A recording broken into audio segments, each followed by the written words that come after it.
Hey everyone, and welcome back to another 10-minute Marvel video. And today I'm just going to do a really simple list video. Uh, Marvel has 6 projects coming out in 2024, at least announced thus far. I kind of expect it's going to stay there.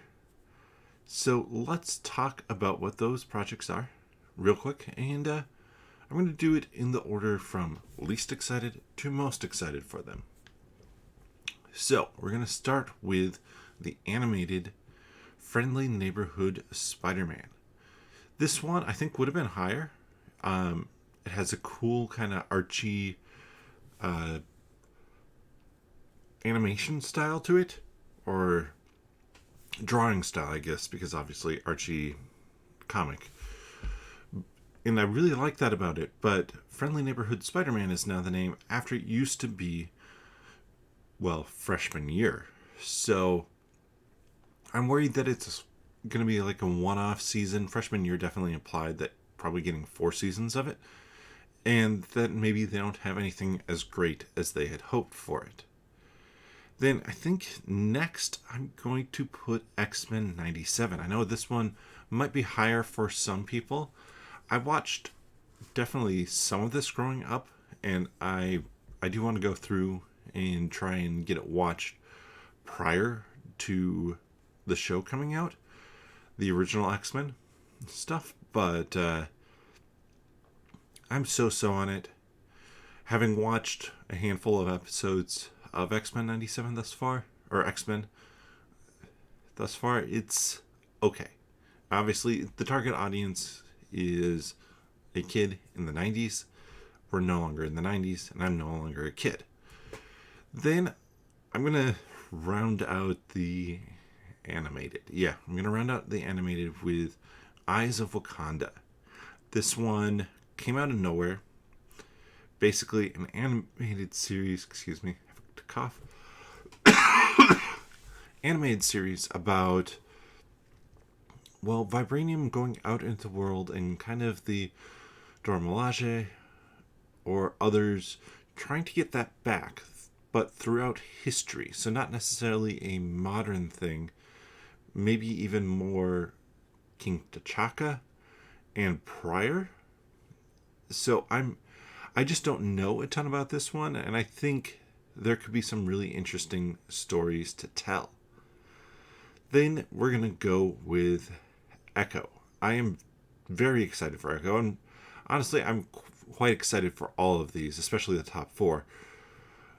But Echo looks like it's going to be fun. That one, I think, is maybe a little bit lower on the excuse me, list because I don't have to anticipate it for as long. That's coming out in 7 days, so 1 week from now. So yeah, I'm excited to talk about that one and think about what that one does, because it looks like it's going to do a whole lot more and a whole lot grittier. So I'm excited for that one. I'm going to be curious to see if it feels like characters from that are going to continue on. Mainly Echo. I expect that Vincent D'Onofrio as Kingpin, he's going to show up in Daredevil Born Again at least.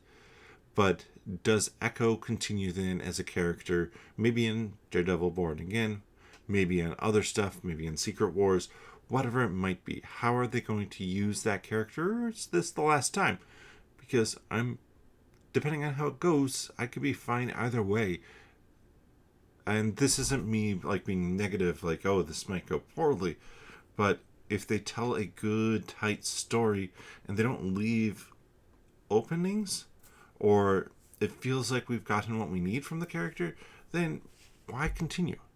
I think sometimes it makes sense just to say, we told the story we wanted with this character. Maybe years down the line we'll bring him back or retell it, but it's a whole story.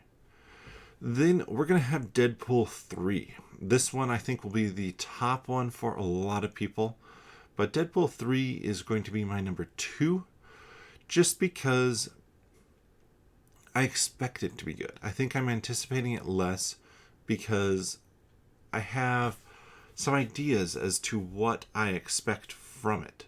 I expect that we're going to see multiversal stuff. I expect that Deadpool is going to kill off some of the original Fox X-Men, or at least leave them incapacitated. I would guess kill them off. And I expect a lot of cameos. It's going to set up some multiversal stuff. Sure, it probably has to have been tweaked now because Kang Dynasty may not be happening, though maybe it is more just a direct setup for Secret Wars. So, I have expectations for that. But that is also the only movie that's coming out this year, so I'm very excited for it. And I can't wait to see everything that's in there because there was a run of a ton of leaks and like set photos and stuff like that. So, real excited to see how all of those tie together. And then my number one is going to be Agatha, Darkhold Diaries, Coven of Chaos.